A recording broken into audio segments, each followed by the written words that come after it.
हरे राम राम राम हरे हरे, हरे कृष्ण कृष्ण कृष्ण हरे हरे।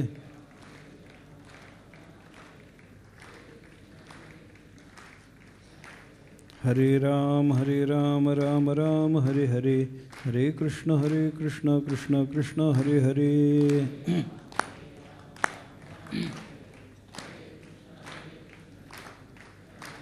हरे राम राम हरे हरे, हरे कृष्ण कृष्ण कृष्ण हरे हरे।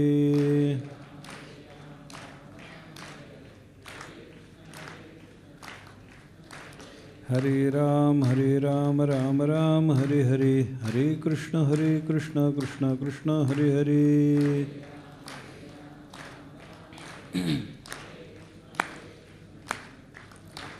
हरे राम राम हरे हरे, हरे कृष्ण कृष्ण कृष्ण हरे हरे।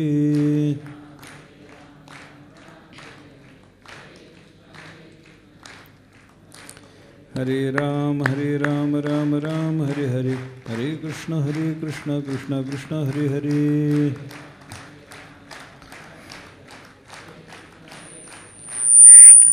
पुंडलिक वरदा हरि विठ्ठल श्री ज्ञानदेव तुकाराम सद्गुरु गुंडा महाराज की जय, सद्गुरु हरी महाराज की जय। काशी आणि पूजा करू केशी राजा हाची संदेह माझा फेडी आता, उरके न्हाणू जरी स्वरूप ते तुझे तेथे काय माझे वेचे देवा। गंधाचा सुगंध पुष्पाचा परिमळ तेथे मी दुर्बळ काय करू, फलदाता तूच तांबूल अक्षता तरी काय आता वाहू तुझं। वाहू दक्षिणा जरी धातू नारायणा ब्रह्म तेचे अन्न तुझे काही, गाता तो ओंकार टाळनादेश्वर नाचावया थार नाही कोठे। तुका म्हणे मज अवघे तुझे नाम, धूप दीप राम कृष्ण हरी उदके न्हाणू तरी स्वरूप ते तुझे तेथे काय माझे वेचे देवा। जगद्गुरु संत शिरोमणी श्री तुकाराम महाराज ज्या अभंगातून परापूजेचा विचार सांगतात असं आपल्याला वाटतं, तो अभंग आपण परापूजा या प्रकरणाचा विचार करण्याकरता समोर धरलेला आहे। परापूजा काय प्रकरण आहे या संबंधातला विचार करत असताना आपण परा आणि पूजा या दोन शब्दाच्या संयोगातून परापूजा शब्द सिद्ध झाला याचा काल थोडासा विचार करण्याचा प्रयत्न केला। पूजा शब्दाला पर हा श्रेष्ठतावाचक शब्द आहे आणि पूजा शब्द स्त्रीलिंगी असल्यामुळं परशब्दाचं स्त्रीलिंगी रूप परा अशा पद्धतीचं करावं लागलं आणि परा म्हणजे श्रेष्ठ अशा पद्धतीची पूजा, तिला म्हणायचं आहे परापूजा। सर्वश्रेष्ठ अशा पद्धतीची परमेश्वराची पूजा कोणती आहे या संबंधातला विचार करणं म्हणजे परापूजा पाहणं। परापूजा काय आहे, परापूजा कशाला म्हणतात या संबंधानं वेदांताच्या आधारानं चिंतन करताना जरी परापूजा शब्दाचा एक विवक्षित अर्थ असला तरी परापूजा म्हणजे श्रेष्ठ अशी परमेश्वराची पूजा ती कशी करता येते या संबंधाने चिंतन करताना देवाच्या वेगळ्या वेगळ्या पूजांचा आपण थोडासा काल विचार करण्याचा प्रयत्न केला। पूजा करायची म्हणजे आपल्या डोळ्यासमोर काय असतं, एखादी देवाची प्रतिमा घ्यावी, त्या प्रतिमेच्या ठिकाणी काही पूजाद्रव्याचं समर्पण करावं, त्याला गंधफूल व्हावं, त्याला तुळशीदळ व्हावं, बिल्वदल व्हावं, दुर्वांकूर त्याला समर्पण करावेत, त्याला वस्त्र प्रावरण द्यावीत, अलंकार समर्पण करावेत, नैवेद्याधिक पदार्थ समर्पण करावेत, यालाच आपण पूजा समजतो। एवढाच पूजा शब्दाचा अर्थ आहे असं समजायचं कारण नाही, कारण पूजा शब्दातून पूज्यता हा भाव जर व्यक्त करायचा असेल आपल्या समोर असलेल्या व्यक्तीच्या संबंधानं, आपल्या समोर असलेल्या भगवत तत्वाच्या संबंधानं, आपल्या अंतःकरणात असलेला पूज्यतेचा भाव व्यक्त करण्याकरता एखादी साधी जरी क्रिया केली तरी तिला पूजा म्हणता येतं असा विचार आपल्याला केला पाहिजे। नुसता हात जोडून नमस्कार केला तर ती सुद्धा एक उपचाराच्या समर्पणानं केलेली भगवंताची पूजा आहे असंच शास्त्र म्हणतं। जेव्हा एखाद्या माणसाला घरातली पूजा करणं अशक्य असतं, फार विस्ताराची पूजा करता येत नाही, शरीर थकलेलं आहे, अशा अवस्थेमध्ये घरातल्या देवाची पूजा करण्याचा जेव्हा विचार निर्माण होतो तेव्हा शास्त्राने सांगितलं नुसता नमस्कार करा, तुमची षोडशोपचार पूजा परमात्म्याला समर्पण झाले। पण एवढीच पळवाट काढायची नाही बरं का, देवाला नुसता नमस्कार केला की देवाची पूजा होते असं म्हणून लगेच आपण पळवाटेनं जायचा प्रयत्न करू नये, एवढाच त्याच्यातला काय तो गर्भित अर्थ आहे। एकंदर पूजा शब्दातून जी पूज्यता व्यक्त व्हायला पाहिजे ती व्यक्तीच्या संबंधानं किंवा भगवत तत्वाच्या संबंधाने व्यक्त होताना जे काही देवाला समर्पण केलं जातं त्याला पूजा असं म्हणतात।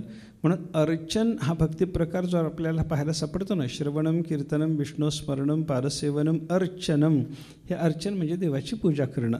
आता ही देवाची पूजा करणे, अर्चन करणे म्हणजे नेमकं काय याचा अर्थ सांगत असताना आपल्याला पद्मपुराणाने अर्चन शब्दाची व्याख्या अशी सांगितलेली आहे, अर्चनंतु उपचाराणां स्यान्मंत्रेण उपपादनम. उपचाराणाम उपपादनम.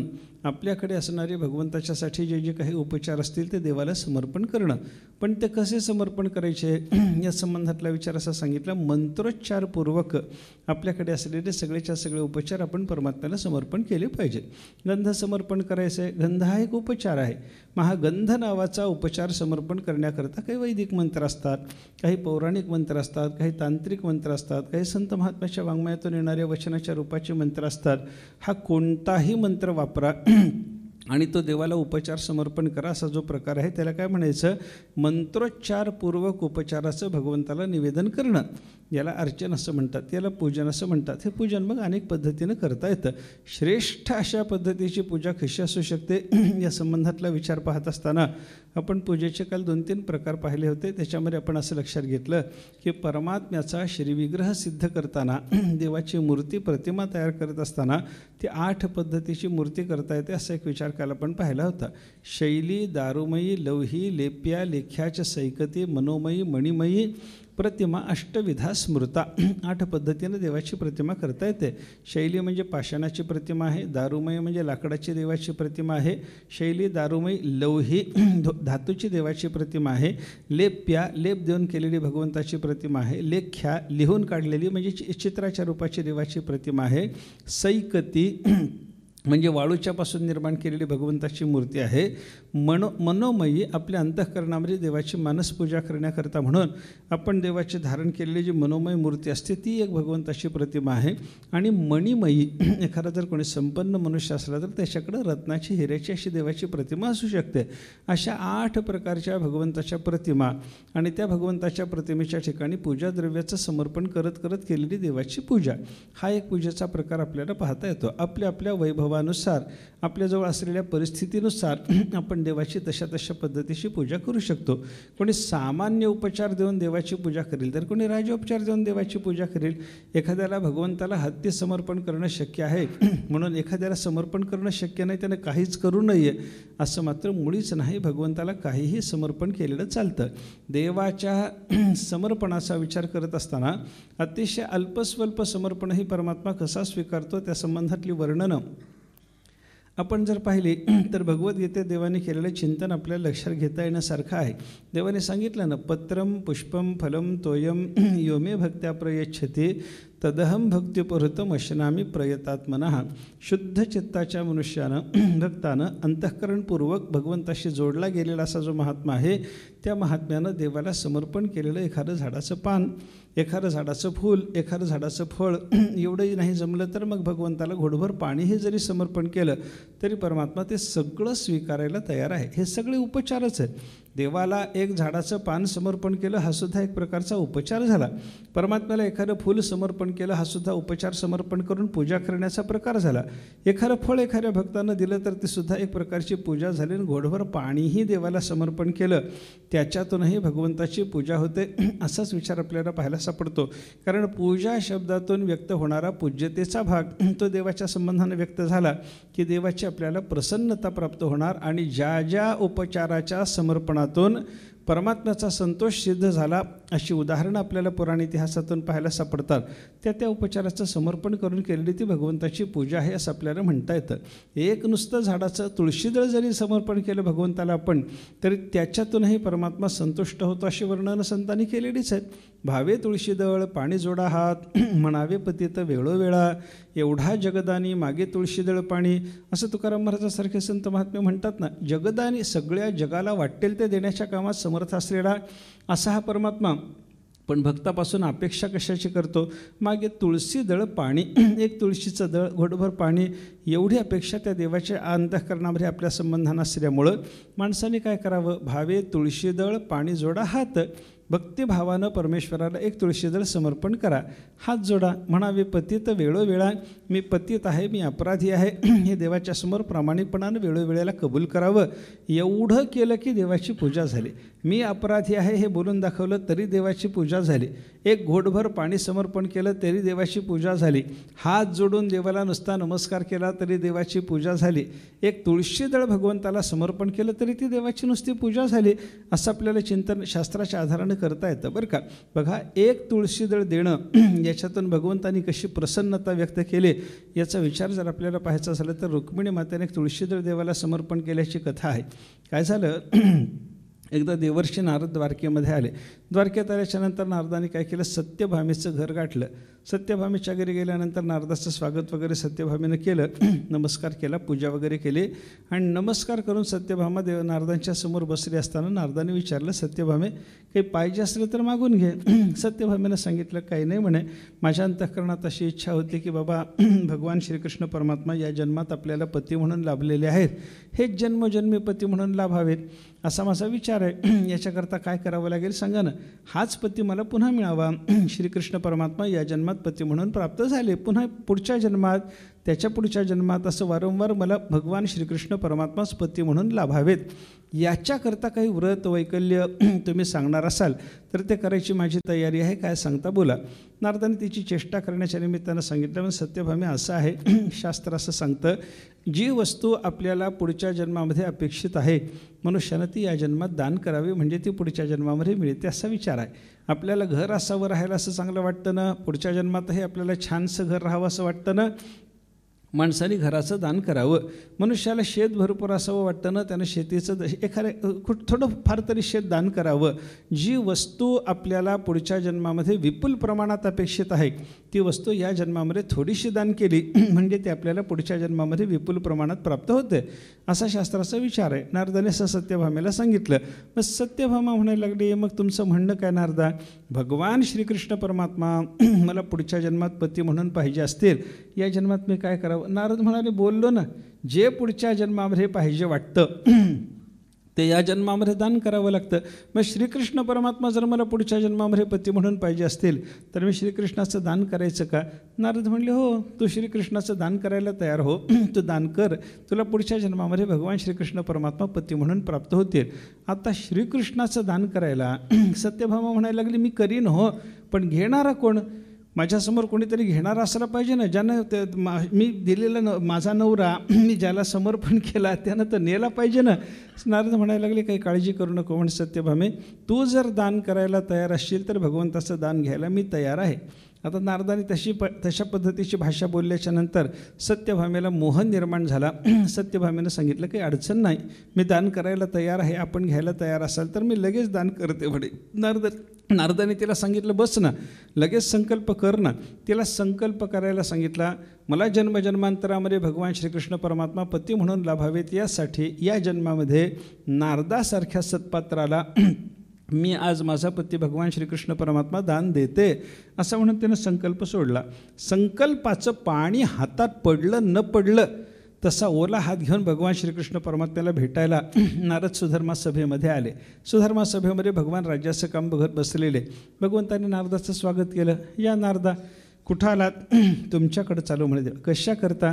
आत्ताच सत्यभामेकडे जाऊन आलो म्हणे. काय झालं. सत्यभामेनं तुमचं मला दान दिलेलं आहे आणि त्याच्यामुळं आता तुम्ही माझे सेवक झालात, माझ्याबरोबर तुम्हाला यायला पाहिजे.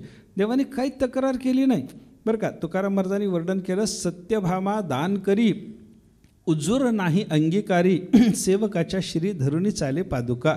उजूर नाही. सत्यभामेनं दान केल्याच्यानंतर परमात्म्यानं कोणत्याही प्रकारची तक्रार केली नाही. काही तक्रार न करता अंगीकारी, सत्यभामेनं माझं दान तुम्हाला दिलं ना नारदा, मला ते मान्य आहे, मी तुमच्याबरोबर यायला तयार आहे, चला.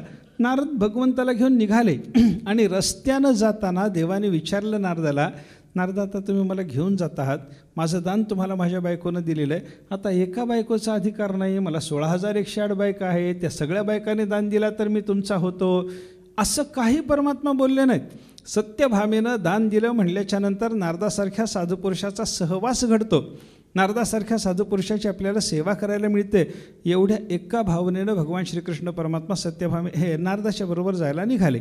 रस्त्यानं चालताना देवाने विचारलं, नारदा आता मी तुमच्याबरोबर यायला लागलो, तुमचा सेवक झालो, काहीतरी सेवा सांगा ना, तुमचं काही सामान मला सांभाळायला सांगा ना. नारद म्हणायला लागले, काय सांभाळणार देवा, तुमचा हा विणा द्या, तुमच्याजवळ असलेली ही विणा, तुमच्या चिपळ्या, हे काहीतरी माझ्याकडे सांभाळायला. नारदाने सांगितलं, या भांडवलावर तुला घेऊन चाललो आणि हेच तुला देऊन काय करू, विणा चिपळ्या माझ्याकडे आहेत, त्याच्या आधाराने मी सर्व काळ भजन करत राहतो, याच्या बळावर तर तुला आता इथून घेऊन चाललो, हेच तुझ्या हातात देऊन कसं चालेल देवा. नाही म्हणे, हे माझ्याकडेच राहील म्हणे. मग देवाने सांगितलं, नारदा काहीतरी या दासाला द्या, सेवा करायला द्या, तुमच्या पादुका जरी दिल्या तरी त्या मस्तकावर घेण्याची माझी तयारी आहे. म्हणल्यावर नारदानी पादुका दिल्या आणि सेवकाच्या शिरी धरुनी चाले पादुका. मस्तकावर नारदाच्या पादुका घेऊन भगवान श्रीकृष्ण परमात्मा रस्त्यानं चालायला लागले. द्वारकेच्या राजमार्गावरून नारद चालतात, भगवान चालतात, भगवंताच्या मस्तकावर नारदाच्या पादुका आहेत आणि नारदाचे सेवक म्हणून भगवान श्रीकृष्ण परमात्मा नारदाच्या बरोबर चाललेले सगळे द्वारकावासी पाहत होते. कोणाला काही देवाच्या समोर जाऊन बोलायची, नारदाच्या समोर जाऊन बोलायची छाती होईना. शेवटी भगवान श्रीकृष्ण परमात्म्याच्या बाकीच्या सगळ्या बायका त्यांनी जेव्हा हे बघितलं की भगवान निघालेत, नारद घेऊन चाललेत, काय प्रकारे काही कळेना, म्हणून त्यांनी जवळ जाऊन चौकशी केली, नारदा काय आहे, आमच्या पतीला तुम्ही कुठे घेऊन चालला, तुमच्या पादुका आमच्या पतिदेवाच्या मस्तकावर कशा आल्या, हे त्या बायकाने सगळ्या विचारल्याच्यानंतर नारदाने सांगितलं, काही नाही म्हणे, आता तुमचा राहिला नाही, हा माझा झाला. कसा झाला, सत्यभामेनं आम्हाला दान दिला. मग आता त्या सगळ्या बायका म्हणायला लागल्या, सत्यभामेला एकटीला दान देण्याचा अधिकार कशाला आला, सगळ्याची जी वस्तू आहे ती एकट्याने दान देऊन कशी चालेल, असं सगळ्या बायका बोलायला लागल्या. पण भगवंताला विचारायला सांगितलं नारदाने. नारद म्हणले, माझ्याकडे ते नाही, मी सत्यभामेकडून दान घेतलं, तुमच्या पतिदेवाला सत्यभामेनं तुम्हाला मला दान दिलेलं आहे असं सांगितलं आणि त्याने काही तक्रार केली नाही, माझ्याबरोबर निघाले. त्याने जर मला विचारलं असतं, मी एवढ्या बायकाचा नवरा आहे, मला एकच बायको कशी दान देऊ शकते, असं जर विचारलं असतं तर पुढं विचार झाला असता. पण त्यांनी तक्रार केली नाही, म्हणून मी घेऊन चाललो. भगवंताला विचारलं बायकाने, देवा कसं, देवाने सांगितलं, नाही म्हणे, एका बायकोनं जरी दान दिलं तरी दान झालं आणि मी आता निघालो, नारदाच्या बरोबर जाणार, सत्यभामेनं मला नारदाला समर्पण केलं ते मला मान्य आहे. हे देवाचं बोलणं ऐकल्याच्या नंतर सगळ्या बायका शोकाकुळ झाल्या. नारदाला विचारायला लागल्या, नारदा काहीतरी करा, मधला मार्ग काढा, आमचा पती आमच्याकडं राहायला पाहिजे, याच्याकरता काहीतरी व्यवस्था द्या. देवाने नारदाने सांगितलं, म्हणे व्यवस्था काय, म्हणे तुमचा पती तुम्ही ठेवून घ्या. नाही म्हणे, अशी वस्तू तुम्हाला दिलेली आमच्याजवळ जर परत घ्यायची असेल, आमच्याच मालकीची असलेली एक वस्तू एक आम्ही तुम्हाला देऊन टाकली. दान देणे म्हणजे काय, एखाद्या वस्तूवर असलेली आपली स्वतःची मालकी काढून घ्यायची आणि दुसऱ्याची मालकी निर्माण करायची, याचंच नाव दान आहे. स्वस्वत्व अपादानपूर्वकम परस्वत्व उत्पादनम दानम, ही दानाची व्याख्या शास्त्रानं सांगितलेली आहे.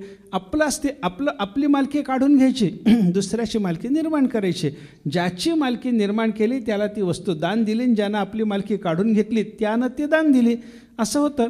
भगवंतावर आमचा अधिकार होता, आमच्या एका सवतीनं तुम्हाला भगवंताला समर्पण केलेलं असल्यामुळं आता भगवंतावर आमची सत्ता राहिली नाही. पण आमची अशी इच्छा आहे, परत आमचे पतिदेव आमच्याकडे राहिले पाहिजेत, काय करायचं सांगा.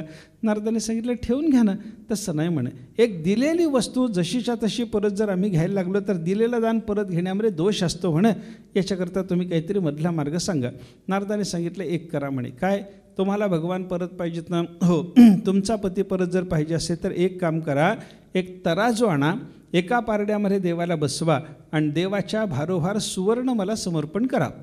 देव एका पारड्यात बसल्याच्या नंतर दुसऱ्या पारड्यामध्ये सोनं टाकायचं आणि देवाच्या तुलनेचं सोनं मला दिलं की मी तुम्हाला भगवान परत द्यायला तयार आहे, असं नारदाने सांगितलं. त्या बायकांनी सांगितलं, आम्हाला सोन्याला काय कमी आहे, सोन्याच्या द्वारका नगरीत राहणारे आम्ही, आमची घरं सगळ्याची सोन्याची, दागिने भरपूर आमच्याकडं आहेत, आम्ही तुम्हाला सोनं देऊ शकतो म्हणे. त्यांनी तराजू मागवला, देवाला एका पारड्यात बसवलं, दुसऱ्या पारड्यामध्ये सोनं टाकणं सुरू झालं आणि दुसऱ्या पारड्यात कितीही सोनं टाकलं तरी देवाचं पारडं जड ते जडच राहायला लागलं. परमात्म्याची तुलना काही त्याची कशी तुलना होणार हो, त्या देवाची तुलना कशी होणार, देवाची तुलना होईच ना. ते पारडं जड ते जडच राहायला लागलं. सगळ्या बायकाच्या घरचं सगळं सोनं येऊन पारड्यामध्ये पडलं तरी देवाची तुलना काही होईना. अशा अवस्थेत सगळ्या चिंताक्रांत झाल्या. म्हणजे आता काय करायचं, सगळ्या जणींनी बसून विचार केला, आपण सगळ्याजणी इथे आहोत, सगळ्याच्या घरचं सोनं या पारड्यामध्ये आपण टाकलेलं आहे. सत्यभामेच्या घरचं सोनं येऊन या पारड्यामध्ये पडलेलं आहे.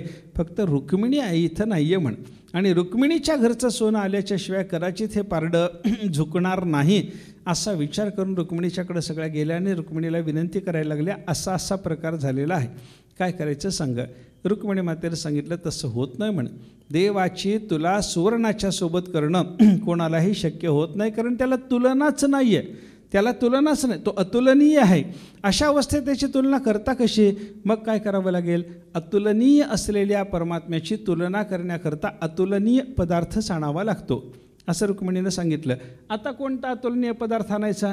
देवाची तुलना करण्याकरता देव अतुलनीय आहे मान्य, पण अतुलनीय असा दुसरा पदार्थ या पारड्यात टाकल्याच्याशिवाय त्याची तुला जर होणार नसेल तर तो कोणता पदार्थ आणायचा? रुक्मिणीनं सांगितलं मला एक पदार्थ ठाऊक आहे. माझ्या भक्तीनं माझ्या श्रद्धेनं त्या पदार्थाचं दान मी दुसऱ्या पारड्यामध्ये करते, त्याच्या योगानं भगवंताची तुलना होईल म्हणे. रुक्मिणी मातेनं काय करावं? एक तुळशी दळ आणलं आणि त्या पारड्यामध्ये टाकलं. तुळशी दळ, तुळशीला जे तुलसी हे नाव आहे की नाही, ते तुलांस्यति इति तुलसी अशा व्युत्पत्तीनं जिला तुला कोणत्याही प्रकारची नाही, जी तुलना घालवणारी आहे, तुलना जिचे कोणाशीही करता येत नाही, तिचंच नाव तुलसी आहे. म्हणजे अतुलनीय झाली. अतुलनीय असलेली तुलसी त्या पारड्यामध्ये टाकल्याच्या बरोबर परमात्म्याची तुलना झाली. आणि मग नारदाने सांगितलं मी एक तुळशी दळ घेतो, तुमचा पती तुम्हाला समर्पण करतो आणि इथून निघून जातो. असं म्हणून सगळं सोनं तिथंच टाकून भगवंताला त्या सगळ्या राण्यांच्या स्वाधीन करून एक तुळशीदल घेऊन नारद निघून गेले. ही कथा आपण ऐका. याच्यातून काय लक्षात येतं आपल्याला? एक तुळशीचं दळ समर्पण केल्याच्या योगानं परमात्म्याची तुलना होऊ शकते आणि परमात्मा परत मिळू शकतो. ही रुक्मिणीची चरित्रकथा जर आपल्याला सांगत असेल तर एका तुळशीदळाच्या समर्पणानं सुद्धा देवाची पूजा होते. पत्रम, एक पत्र दिलं, त्याच्यात देवाची पूजा झाली. पुष्पम, गजेंद्र नावाच्या हत्तीनं भगवंताला एक फूल समर्पण केलं, कमळाचं फूल समर्पण केलं, पूजा झाली. परमात्मा संतुष्ट झाला. परमात्म्याने त्याच्यावर कृपा करून त्या मगरीच्या तावडीमध्ये तो जो सापडला होता गजेंद्र, त्याचा उद्धार केला वगैरे वगैरे कथा भागवतामध्ये येते. आपल्या लक्षात काय घ्यायचं? पान समर्पण केलं, एक पान तुळशीचं दिलं, त्याच्यातूनही देवाची पूजा संपूर्ण झाली.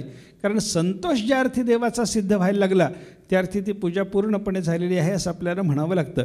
एक पान द्या, पूर्ण पूजा होते. एखादं फूल द्या, पूजा पूर्ण होते. एखादं फळ भगवंताला समर्पण करा. शबरीचं चरित्र काय सांगतं आपल्याला? शबरीनं भगवंताला समर्पण काय केलं? हा ऐका महिमा आवडीची, बोरे खाय भिल्लिनीची, थोर प्रेमाचा भुकेला. तुकाराम महाराजांनी केलेल्या वर्णनानुसार शबरीनं भगवंताला बोर समर्पण केलं. एक बोराचं फळ देणं, त्याच्यातून देवाची सगळी पूजा झाली आणि शबरीला परमात्मा प्रसन्न झाले असं चिंतन आपल्याला करता येतं. आणि हे काहीही नाही जमलं. पत्र समर्पण करणं जमलं नाही, एखादं फूल देवाला देणं आपल्याला जमलं नाही, एखादं फळही आपण देवाला देऊ शकत नाही. एवढी प्रतिकूल परिस्थिती एखाद्या माणसाची जर असेल तर त्यानं काय करावं? एक घोडभर पाणी द्यावं. भगवंताला एक घोडभर पाणी समर्पण केलं, तेवढ्यातही परमात्म्याचा संतोष असतो. रंतीदेवाचं काल मी चरित्र सांगितलं होतं. ज्या रंतीदेवाने सगळ्या जगातल्या जीवाचं दुःख मला प्राप्त व्हावं अशी भगवंताच्याकडं प्रार्थना केली, त्या रंतीदेवाने देवाला संतुष्ट करण्याकरता काय दिलं होतं? एक तांब्याभर पाणी समर्पण केलं, त्याच्यातून परमात्मा त्यांच्यावर संतुष्ट झाले. अशी कथा आहे रंतीदेवाची.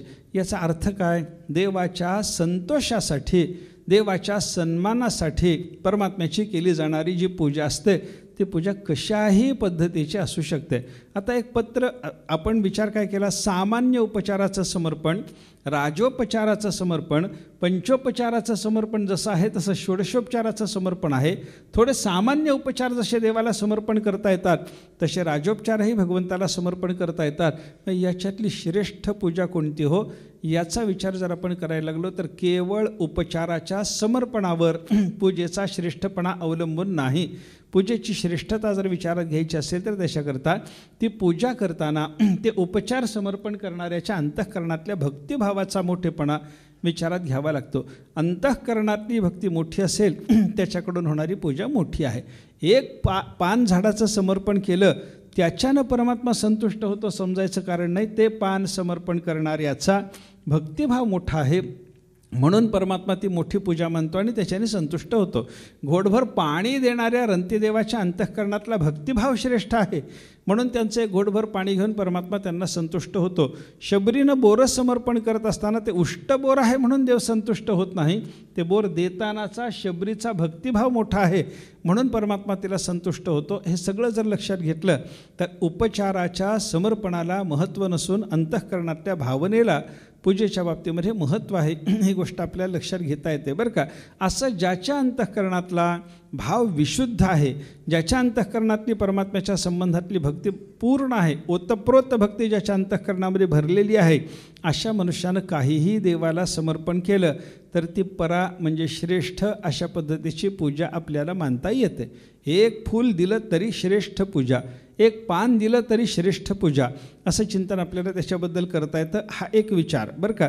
त्याच्यानंतर मी काल सांगितलं होतं की 8 प्रकारची प्रतिमा निर्माण करून किंवा 8पैकी कोणतीही एक प्रतिमा निर्माण करून तिथं उपचाराचं समर्पण करणं हा जसा एक पूजेचा प्रकार आहे, तसं भगवंताची 11 पूजास्थानं आपण पाहिली होती. सूर्य, अग्नि, ब्राह्मण, गाव, वैष्णव, खम, मरुत, जलम, भूः, आत्मा, सर्वभूतानी भद्रपूजा पदानी मे, अशी 11 पूजास्थानं देवाची जी सांगितलेली आहेत, त्या ठिकाणी देवाला पाहून सन्मान करण्याकरता जसा जसा प्रकार शास्त्राने पूजेचा सांगितलेला आहे तशा तशा पद्धतीची पूजा करा. सूर्याच्या ठिकाणी परमात्म्याची भावना करा, सूर्यनारायणात परमात्मा पहा आणि तो सूर्यातला परमात्मा पाहिल्याच्या नंतर त्याच्यासमोर बसून वेदाचं अध्ययन करा. हीच ती तिथं देवाची पूजा आहे. अग्नीच्या ठिकाणी परमात्मा पाहिल्याच्या नंतर त्याला हविरद्रव्य समर्पण करणं हीच पूजा आहे. गाईला पाहिल्याच्या नंतर तिला गवत समर्पण करणं, तिचं अंग खाजवून देणं हीच भगवंताची पूजा आहे. असा पूजा प्रकार प्रत्येक ठिकाणी बदलत जातो आणि हाही एक प्रकारचा परापूजेचा प्रकार आहे. श्रेष्ठ अशा पद्धतीची पूजा यालाही आपल्याला म्हणता येतं, असा एक विचार आपण करून आलो होतो. आणि तुकाराम महाराजाच्या भाषेमध्ये अजून एक परापूजेचा विचार मी काल सांगण्याचा प्रयत्न केला होता. महाराजांनी सांगितलं, हेची विष्णूची महापूजा, मी सांगतो तीच विष्णूची महापूजा आहे. अनुभव नाही तुझा, दुसरी कोणतीही भावना तुम्ही धरू नका, वेगळा विचार करू नका, असं तुकाराम महाराज सांगतात. मी सांगतो तीच विष्णूची महापूजा आहे, हे नक्की समजा. कोणती विष्णूची महापूजा आहे? महाराजांनी तिथं सांगितलं, स्वामिकाज, गुरुभक्ती, पितृवचन, सेवापती. बरं का, सेवकानं मालकाचं काम करणं हीच त्याच्याकरता विष्णूची महापूजा. साधकानं सद्गुरूची भक्ती करणं, सेवा करणं हीच विष्णूची त्याच्याकरता महापूजा. मायबापाची आज्ञा पाळणं हीच मुलाच्याकरता विष्णूची महापूजा. आणि पतीची सर्व भावानं सेवा करणं, काया वाचा मनानं सेवा करणं ही स्त्रीच्याकरता भगवान महाविष्णूची महापूजा आहे, असं तुकाराम महाराजांनी सांगितलं. सत्य बोले मुखे हेची विष्णूची महापूजा, दुःखवे आणि काच्या दुःखे हेची विष्णूची महापूजा, असंही चिंतन आपल्याला करता येतं. सत्य बोलणं, अखंड सत्यभाषणाचा संकल्प, धर्मराज अखंड सत्यभाषण करायचे, त्यांनी सत्यभाषणाचा संकल्पच केला होता.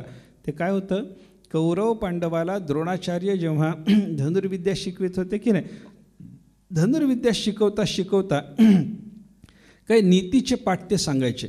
आणि ते नीतिनियम सांगत असताना, वेदाचं अनुशासन सांगताना त्यांनी ते तैत्तिरीय उपनिषदातलं सगळं चिंतन सांगायला सुरुवात केली होती. त्याच्यात ते म्हणायला लागले, मातृदेवो भव, पितृदेवो भव, आचार्य देवो भव, अतिथी देवो भव. हे सगळं सांगता सांगता एका दिवशी पाठ आला, सत्यम वद, खरं बोल. वेदानं सांगितलं खरं बोल, मनुष्यानं खरं बोललं पाहिजे. द्रोणाचार्य आपल्या सगळ्या कौरव पांडव रूपी विद्यार्थ्यांना सांगायला लागले, सत्य भाषण करावं. आणि मग ते सत्य भाषण करावं, त्याचं महत्त्व काय, सत्य कशाला म्हणायचं, सत्य भाषणाचे परिणाम काय असतात, खरे बोले तरी फुकासाठी जोडे हरे वगैरे वगैरे, सत्य भाषणाचे परिणाम वगैरे त्यांनी सांगायला सुरुवात केली. ते सगळ्या विद्यार्थ्यांनी त्यांचं प्रवचन ऐकलं. तासभर सत्य म्हणजे काय आणि सत्याचा महिमा काय याच्याबद्दलचा विचार जो द्रोणाचार्यांनी सांगितला, सगळ्या विद्यार्थ्यांनी माना डोलावून ऐकला. आणि द्रोणाचार्यांनी मग सगळा पाठ संपल्याच्या नंतर सगळ्या विद्यार्थ्यांना विचारलं, काय रे बाळांनो, आजचा पाठ लक्षात राहिला, तुमच्या सगळ्याच्या लक्षात आला? सगळे विद्यार्थी म्हणायला लागले, गुरुजी आजच्या पाठामध्ये आहे काय म्हणून? 2 शब्द 4 अक्षर, सत्यम वद, 2 अक्षराचे 2 शब्द, एवढाच आपला पाठ आहे, आम्हाला सगळ्याला लक्षात राहिला म्हणे. दुर्योधनाला विचारलं, तो म्हणला, मला एवढा निर्बुद्ध समजता का, एवढं लक्षात राहत नाही माझ्या, सत्यम वद झालं ना, माझ्या लक्षात राहिलं ना. हे सगळ्याला विचारता विचारता द्रोणाचार्याने जेव्हा धर्मराजाला विचारलं, धर्मा तुमचं मत काय? तुम्हाला लक्षात राहिला का हा पाठ? आजचा पाठ जो आहे, आज जे मी काय तुम्हाला सांगितलं हे तुमच्या लक्षात राहिलं का? सत्यंवर तुम्हाला पाठ झालं का? धर्मराजाने सांगितलं, गुरुजी शब्द लक्षात राहिले, अक्षरसंहिता लक्षात राहिली, पण त्या अक्षरसंहितेतून जो पाठ उपनिषदाला आम्हाला जीवनात आणायला सांगायचा आहे तो जीवनात आणण्याच्या संबंधानं मला अजून काही समजायचं शिल्लक राहिले. म्हणे उद्याला बघू, मी विचार करून येतो. तुम्ही सांगितलं, श्रवण झालं, पण मनन निधिध्यास व्हावा लागतो, मग पाठ कळाला की नाही मी तुम्हाला उद्या सांगतो म्हणे. दुसऱ्या दिवशी धर्मराज विचार करून आले. धर्मराज विचार करून आल्याच्या नंतर द्रोणाचार्याने सगळ्यांना विचारलं. सगळे म्हणाले आम्हाला तर पाठ झालेलंच आहे. द्रोणाचार्याने धर्मराजाला विचारलं, धर्मा तुमचा पाठ लक्षात राहिला? धर्मराजाने सांगितलं, नाही गुरु महाराज, अजून काही लक्षात आलं नाही म्हणे, आपण थोडंसं अजून समजावून सांगायचा प्रयत्न करा. द्रोणाचार्याने परत व्याख्यान केलं, सत्यावर परत व्याख्यान झालं. धर्मराजाने ऐकलं, परत मनन निधिध्यासन करतो म्हणाले. असे 15 दिवस गेले आणि 15 दिवसाच्या नंतर द्रोणाचार्याने विचारलं, धर्मा आता तरी पाठ लक्षात राहिला का? धर्मराजाने सांगितलं, गुरु महाराज आज माझा पाठ पूर्णपणे लक्षात राहिला, मनन निधिध्यासन माझं पूर्ण झालं. त्या सत्यम वद या वाक्यातून उपनिषदाला जे आचरण आमच्याकडून अपेक्षित आहे त्या आचरणाचा आता आज माझा पूर्ण निश्चय झाला म्हणे.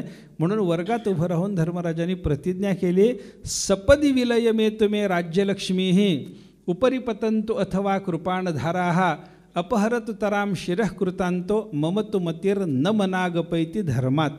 धर्मराजाने सांगितलं, सपदी विलय मे तुमे राज्यलक्ष्मीही, आत्ताच्या आत्ता माझी राज्यलक्ष्मी विलयाला गेली तरी चालेल. उपरी पतंतु अथवा कृपाणधाराः, आत्ताच्या आत्ता माझ्या अंगावर बाण तलवारी अशा शस्त्रास्त्रांचा वर्षाव झाला तरी तोही मी सहन करीन. अपहरतु तराम शिरः कृतांतः, माझं मस्तक आत्ताच्या आत्ता कृतांतानं म्हणजे यमानं हिरावून नेलं तर तेही मला सहन होणार आहे, तेही मी सहन करेन.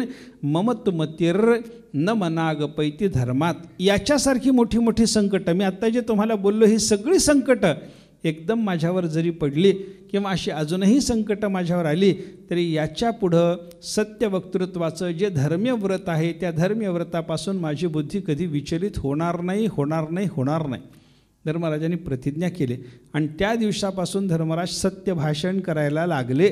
अखंड सत्यभाषण करीत होते. पुढं भगवंतांनी त्यांना थोडंसं अर्धसत्य बोलायला लावलं, तो भाग वेगळा, पण जीवनभर सत्यभाषण धर्मराज करीत होते म्हणून त्यांचा अर्थ जमिनीपासून अधर चालत होता असं वर्णन त्यांच्या चरित्राच्या संबंधानं पाहायला सापडतं. हे धर्मराजांनी काय केलं, सत्य बोले मुखे, मुखानं सत्य भाषण करणं हे जे धर्मराजाचं व्रत आहे त्याचा परिणाम हे काय आहे, हीच विष्णूची महापूजा आहे. भगवान महाविष्णूच्या महापूजेच्या करता म्हणून ज्याला ज्याला जे जे करणं शक्य आहे त्यानं ते करीत राहावं, त्याच्यातून विष्णूची महापूजा घडते. असा एक प्रकार आपल्याला पाहायला सापडतो. हे एकापेक्षा एक श्रेष्ठ पूजा आहे. 8 प्रकारची जी प्रतिमा सांगितली त्याच्यापैकी एखाद्या मूर्तीवर पूजाद्रव्याचं समर्पण श्रेष्ठ पूजा. त्याच्यापेक्षा 11 जी पूजास्थानं पाहिली त्या ठिकाणी भगवंताची पूजा वेगळ्या वेगळ्या पद्धतीनं करत राहणं त्याच्यापेक्षा श्रेष्ठ पूजा. आणि स्वामी काज गुरुभक्ती पितृवचन सेवापती वगैरे वगैरे वचनातून तुकाराम महाराजांनी सांगितलेली जी भगवंताची पूजा आहे ही त्याहीपेक्षा श्रेष्ठ असलेली अशी भगवंताची पूजा पाहायला सापडते. असं परापूजेचं वेगळ्या वेगळ्या पद्धतीनं चिंतन करणं आपल्याला शक्य आहे. अजून एक पूजेचा प्रकार, भगवंताची पूजा आपल्याला कशी करता येते त्या संबंधानं अजून एक पूजेचा प्रकार जर पाहायचा झाला तर भगवंतांनी गीतेमध्ये सांगितलं आहे पहा, स्वकर्मणातमभ्यर्च सिद्धिं विंदती मानवः, मनुष्याला सिद्धी प्राप्त होते. मानवः सिद्धिं विंदती, मनुष्य सिद्धी प्राप्त करतो. ती सिद्धी कोणती तो प्रकार नंतर सांगतो. मनुष्याला सिद्धी प्राप्त होते. कशानं प्राप्त होते, तम अभ्यर्च, देवाची पूजा करण्याच्या योगानं मनुष्याला सिद्धी प्राप्त होते. पण ती पूजा कोणती, स्वकर्मणा, आपलं जे शास्त्राने आपल्याला सांगून ठेवलेलं कर्म आहे ते कर्म करीत राहणं. याच कर्माच्या अनुष्ठानात्मक पूजनाच्या योगानं म्हणजे आपलं कर्म आपण करणं हीच देवाची पूजा आणि याच देवाच्या पूजेनं प्रसन्न झालेला परमात्मा आपल्याला सिद्धी प्रदान करतो. असं भगवंताचं गीतेतलं 18व्या अध्यायातलं वचन आपल्याला पाहायला सापडतं. ज्ञानेश्वर महाराजांचं त्याच्यावरचं भाष्य असे पहा, तया सर्वात्मका ईश्वरा स्वकर्म कुसुमांची वीरा पूजा केली होय अपारा तोषा लागे, म्हणून तिये पूजे रिझलेनी आत्मराजे, वैराग्य सिद्धी देईजे पसायतया. ज्ञानेश्वर महाराजांनी 2 वाक्यातून आपल्याला 2 ओव्यातून या पूजेचं आणि स्वरूप आणि पूजेच्या योगानं प्राप्त होणाऱ्या फलश्रुतीचा विचार सांगितला. स्वकर्मणातमभ्यर्च सिद्धिं विंदती मानवः, हे देवाचं गीतेतलं वचन समजावून देण्याकरता ज्ञानेश्वर महाराज सांगतात, तया सर्वात्मका ईश्वरा, तो सर्वात्मक असलेला ईश्वर, सर्व ठिकाणी व्यापून असलेला सर्व स्वरूपाचा तो जो ईश्वर आहे, त्या ईश्वराला आपण पूजा करून काही समर्पण करायचं असेल तर काय पूजा करा, त्याची कशी पूजा करा. स्वकर्म कुसुमांची वीरा, पूजा केली होय अपारा तोषा लागे. आपल्या स्वतःच्या कर्माचं अनुष्ठान करणं हीच काही फुलं आहेत असं समजा, आणि त्या स्वकर्मरूपी कुसुमाने भगवंताची पूजा जर आपण केली तर ती सामान्य देवाचा संतोष प्राप्त करून देत नाही, तर देवाचा अपार संतोष प्राप्त करून देणारी आहे पूजा, असं चिंतन ज्ञानेश्वर महाराज करतात. पूजा केली होय अपारा तोषा लागी, देवाचा अपार संतोष त्याच्यातून प्राप्त होतो. आणि म्हणून ती पूजे, म्हणून मग त्या पूजेनं रिझलेनी आत्मराजे, संतुष्ट झालेला तो जो आत्मराज सर्वात्मक असलेला परमात्मा तो आपल्याला प्रसाद देतो. कोणता प्रसाद देतो? वैराग्य सिद्धी देईजे पसायतया, त्याला वैराग्याच्या सिद्धीचा म्हणजे त्याच्या ठिकाणी वैराग्य सिद्ध करून देण्याचा प्रसाद भगवंताच्या कृपेनं प्राप्त होतो. वैराग्याचा प्रसाद प्राप्त व्हावा याच्याकरता सर्वात्मक ईश्वराची पूजा पाहिजे, पण ती सर्वात्मक ईश्वराची वैराग्य सिद्धी करता लागणारी पूजा स्वकर्माचं अनुष्ठान करणं याच रूपाची ती पूजा मानलेली आहे. आपण आपल्या वाट्याला आलेलं कर्म करत राहणं हीच आपल्याकडून घडणारी देवाची पूजा आहे. माझं कर्म चांगलं की वाईट याचा विचार करण्याचं कारण नाही. माझ्यासमोर हे काम आहे, हे काम मला करायचं आहे, हे माझं कर्तव्य कर्म आहे, आणि हे कर्तव्य कर्म प्रामाणिकपणानं आणि निष्काम भावनेनं, प्रामाणिकपणानं जसं करायचं आहे तसं निष्काम भाव, याच्यातून मला काही फललाभ नको आहे, फक्त हे माझं कर्तव्य कर्म आहे, या भावनेनं ते कर्तव्य कर्म जर मनुष्यानं केलं तर ते सुद्धा भगवंताची एक प्रकारची श्रेष्ठ पूजा आहे असं चिंतन आहे बरं का. मग आपल्यासमोरचं प्राप्त कर्म काहीही जरी असलं तरी ती भगवंताची पूजा ठरते हे नक्की आहे. एक कथा सांगतात पंढरपुरामध्ये एक वारकरी सज्जन असायचे. साधू पुरुष होता, वारकरी होता, अखंड भगवंताचं चिंतन करणारा होता. आणि त्या अखंड भगवत चिंतन करणाऱ्या महात्म्याला एक सवय होती, आपल्याकडून जे काही घडेल तो कृष्णार्पण म्हणायचं. सगळं देवाला समर्पण करण्याचा त्यांचा स्वभाव होता.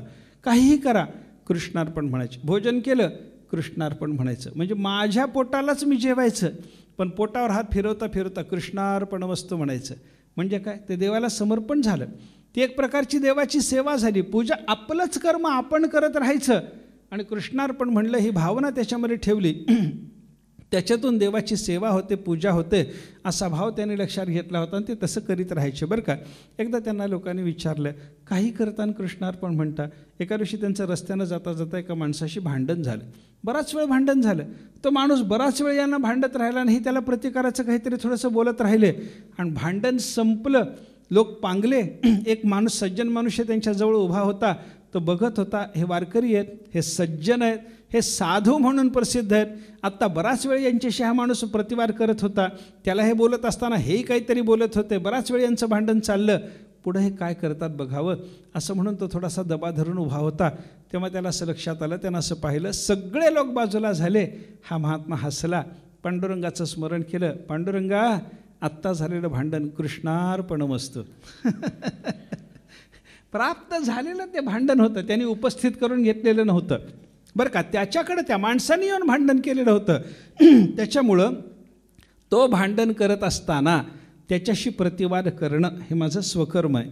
ते केलं आणि ते करणं झाल्याच्या नंतर ते कृष्णार्पणमस्तू करण्यामध्ये यांना परमार्थ घडला, भक्ती घडली, अशी यांची भावना होती. तो महात्मा पुढं निघाला. हा सज्जन त्यांच्या मागं त्यांच्या निवासस्थानापर्यंत गेला. घरी गेले, ते असे बसले, कपडे वगैरे काढून बसले, पाणी प्याले. थोडंसं पाणी पिणं झाल्याच्या नंतर कृष्णार्पणमस्तू परत झालं. हा सज्जन त्यांना भेटायला गेला, दर्शन घेतलं. म्हणे, महात्मन, आत्ता आपलं भांडण झालं. हो म्हणे, झालं.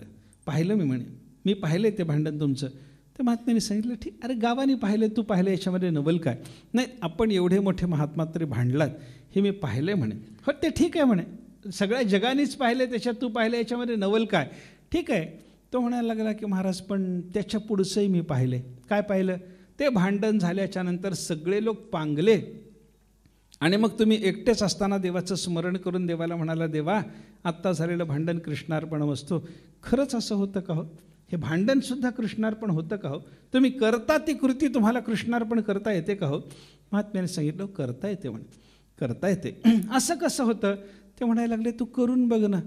मी जसा माझी कृती कृष्णार्पण करतो तसा तू तुझी कृती कृष्णार्पण करून बघ ना, तुला अनुभव येईल म्हणे. करता येतं की नाही हे अनुभवानं तुला कळत जाईल. तुझ्याकडे घडलेली कृती जी आहे ती कृती देवाला तू समर्पण करण्यानं ती तुझ्याजवळ न राहता देवाला समर्पित झाली. हे कसं घडतं तुला अनुभव येईल म्हणे त्याचा. तो म्हणायला लागला, तसं नाही म्हणे महाराज, मला हे पटवूनच द्या. तुमच्या जीवनातून मला हे पटवून द्या की आपण जे देवाला कृष्णार्पण म्हणून दिलं ते देवाकडे जातं, हे सांगा ना मला तुम्ही.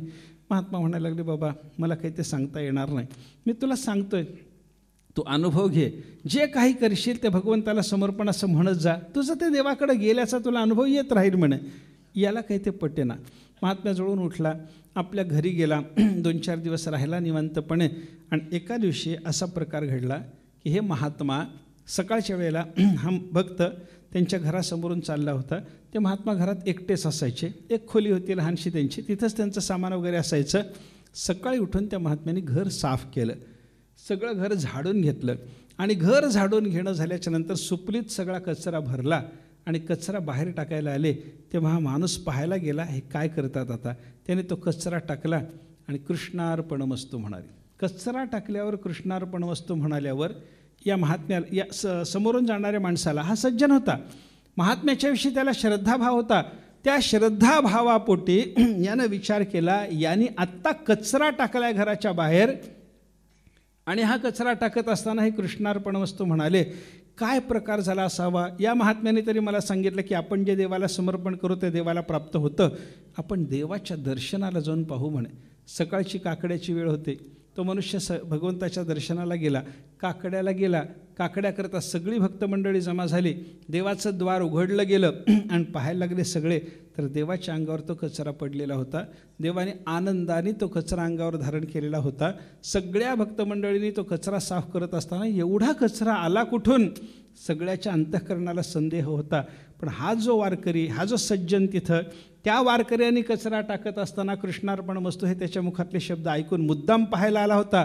त्याला मात्र लक्षात आलं की सज्जन मनुष्याने आपल्याकडून घडणारी कोणतीही कृती कर्तव्यकर्म म्हणून करून कृष्णार्पण केली, देवाला ती समर्पण होते. ही देवाची पूजा आहे. त्यांनी कचरा समर्पण केला, देवाची पूजा झाली. त्यांनी कचरा समर्पण केला म्हणायचं नाही. आपल्याला दिसायला तो कचरा दिसला, परमात्म्याला ती फुलं वाट. स्वकर्म कुसुमांची वीरा पूजा केली होय अपारा तोषाला गे. ज्ञानेश्वर महाराजांनी काय म्हणलं? त्याच्यासमोरचं प्राप्त कर्म त्या महात्म्याच्याकरता म्हणून स्वतःचं कर्म कुसुम आहे, फुल आहे. ते एक प्रकारचं फूल आहे.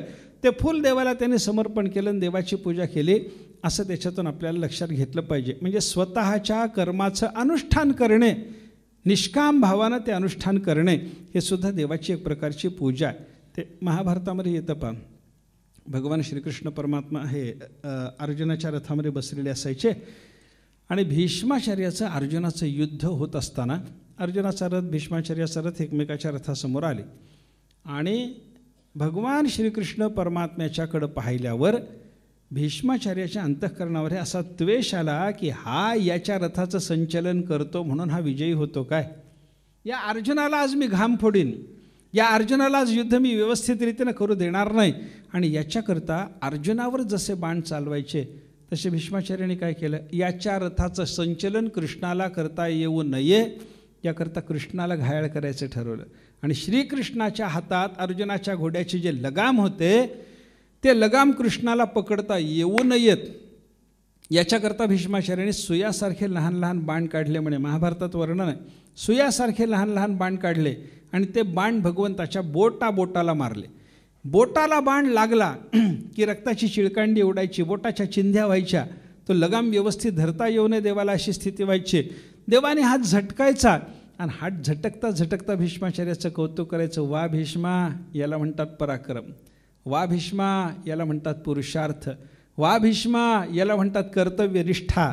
वा भीष्मा, याला म्हणतात स्वकर्म कुसुमांची पूजा. असं म्हणत म्हणत भीष्माचार्यांनी मारलेले बाण देवाने अंगावर धारण केले. देवाच्या अंगावर कवच जे होतं ते कवच फोडून टाकण्याकरता भीष्माचार्यांनी एक बाण मारला. देवाचं कवच फोडून टाकलं. देवाच्या मस्तकावरचा मुकुट पाडून टाकला. देवाच्या बोटाला बाण मारून बोटाच्या चिंध्या करून टाकल्या. आणि या सगळ्या भीष्माचार्यांच्या कृतीच्या योगानं परमात्मा मात्र वावा म्हणतो. याचा अर्थ परमात्मा संतुष्ट आहे. संतुष्ट कशानं झाला? या क्रियेनं. या क्रियेनं संतुष्टता असते का? नाही. ती क्रिया स्वकर्म म्हणून भीष्माचार्याच्या समोर उपस्थित असताना भीष्माचार्यांनी निष्काम भावानं ती क्रिया केली. त्याच्यातून देवाची पूजा झाली असा त्याचा अर्थ आहे बरं का. असं आपल्याला प्राप्त कर्म करण्यामधून सुद्धा भगवंताची एक प्रकारानं पूजा आपल्याला करता येते. असाही एक पूजेचा प्रकार आपल्याला पाहायला सापडतो. एकापेक्षा एक श्रेष्ठ पूजेचे असे हे प्रकार आपल्याला पाहायला सापडतात. वेगळ्या वेगळ्या पद्धतीनं परमात्म्याची पूजा करता येते. त्याच्यातला हा प्रकार आहे बरं का. आता पूजा करताना अजून एक पहा. आपण एका ठिकाणी परमात्मा पाहणं आणि त्याची पूजा करणं, प्रतिमेच्या ठिकाणी देव पाहणं आणि देवाची पूजा करणं, आणि सर्व भूतांच्या ठिकाणी परमात्मा पाहून सर्व भूतांचा योग्य पद्धतीनं सन्मान करणं, हाही पूजा प्रकार आहे की नाही. भागवतात चिंतन येतं पहा. खं वायुमग्निं सरिडं महिंच ज्योतिंषि सत्वानि दिशो द्रुमादीन सरित् समुद्रांश्च हरे शरीरम यत्किंच भूतं प्रणमेदनन्यः. हरे हे शरीरम. मी जे तुम्हाला हे सगळं सांगायला लागलो हे सगळं हरीचं शरीर आहे. काय काय हरीचं शरीर आहे? खम आकाश, वायुम वायू, अग्निम तेज, सलिलम जल, महिंच पृथ्वी. खम वायुम अग्निम सलिलम महिंच ज्योतिंषे, आकाशामध्ये असणारी सगळी नक्षत्र, सत्वानी सगळे जीव, दिशा दाही दिशा, द्रुमादीन वृक्ष वगैरे, सरित नद्या, समुद्रांश्च आणि समुद्रही. हे सगळं काय आहे? हरे हे शरीरम. हे सगळं श्रीहरीचं शरीर आहे असं जाणून त्या त्या ठिकाणी योग्य पद्धतीनं सन्मान समर्पित करत राहणं ही सुद्धा एक प्रकारची भगवंताची पूजा आहे. यत्किंच भूतं प्रणमेत अनन्यः. सर्व ठिकाणी परमात्मा पाहायचा आणि त्या त्या तत्वाच्या ठिकाणी त्या त्या तत्वाच्या संतुष्टतेकरता जे जे करावं लागेल ते करीत राहायचं, यालाही पूजा म्हणतात. अशा पद्धतीचा एक पूजा प्रकार आपल्याला पाहायला सापडतो. हे अनेक पूजेचे प्रकार आहेत आणि ही पूजा कोणाची? देवाची पूजा करायची आहे बरं का. जिथं कुठं आपण ही पूजा समर्पण करायला लागलो त्याची ही पूजा नाही. शिलेची प्रतिमा केली तिथं पूजाद्रव्य समर्पण केलं तर ती शिलेची पूजा नाही. आपल्याला प्रतिमेयाच्या ठिकाणी परमात्म्याच्या ठिकाणी ही पूजा समर्पण करायची आहे असा विचार लक्षात घ्या बरं का. पूजेचं चिंतन करताना पूज्याची पूजा करावी, अपूज्याची पूजा करू नये. ज्याला पूज्यता नाही अशाची पूजा करू नये. आता सर्व भूतांच्या ठिकाणी परमात्मा पाहिल्याच्या नंतर त्याला सर्व भूतांची पूजा करावी लागते. त्याच्यात सज्जनही येतं, दुर्जनही येतं. सज्जनाचाही सन्मान आहे, दुर्जनाचाही सन्मान आहे. हे कोणाला करावं हे कोणाला करता येतं? फक्त ज्याला सर्वत्र परमात्मा दृष्टी प्राप्त झाली त्याला हे करता येतं. पण ज्याला अजून भेददृष्टी आहे, हे योग्य हे अयोग्य, हा सज्जन हा दुर्जन, हे पूज्य हे अपूज्य, अशी भावना ज्याच्या अंतःकरणामध्ये अजून आहे अशा मनुष्यानं काय करायचं? जे पूज्य आहेत त्यांची पूजा करावी, जे अपूज्य आहेत त्यांची पूजा करू नये. अपूज्याची पूजा केली आणि पूज्याची पूजा नाही केली, पूज्याचा अपमान केला तर काय होतं? त्याचं चिंतन करताना स्कंद पुराणाने असं सांगितलं आहे, अपूज्या यत्र पूज्यन्ते पूज्यानांचे व्यतिक्रम. अपूज्याची ज्या ठिकाणी पूजा होते आणि पूज्याचा अपमान ज्या ठिकाणी होतो, त्रीणी तत्र भविष्यन्ति, त्या ठिकाणी 3 गोष्टी होतात म्हणे. काय काय होतं? दुर्भिक्षम मरणम भयम. त्या ठिकाणी दुष्काळ पडतो, त्या ठिकाणी मरण प्राप्त होतं आणि त्या ठिकाणी वेगळ्या प्रकारची भय प्राप्त होतात, अशी स्थिती होते. अपूज्याची पूजा केल्याने हे 3ही प्राप्त होतं आणि पूज्याची पूजा झाली नाही तरी हे 3ही प्राप्त होतं. बघा तुम्ही, दुष्काळ पडतो, अपूज्याची पूजा झाली आणि पूज्याची पूजा झाली नाही तर दुष्काळ पडतो, असं चिंतन आहे. भागवतातलं उदाहरण जर सांगायचं झालं तर तो अंगराजाच्या पोटी जन्माला आलेला ध्रुवाच्या वंशातला तो वेन नावाचा राजा होता. आणि वेन नावाच्या राजाने राज्यावर बसल्या बसल्या सगळ्या राज्यामध्ये दौंडी देऊन असं सांगून टाकलं की कोणी यज्ञ करायचं नाही, न होतव्यम, न दातव्यम, कोणी दान द्यायचं नाही, कोणी हवन करायचं नाही, कोणी भजन करायचं नाही, हे सगळ्या जगाला त्यानं सांगून टाकलं.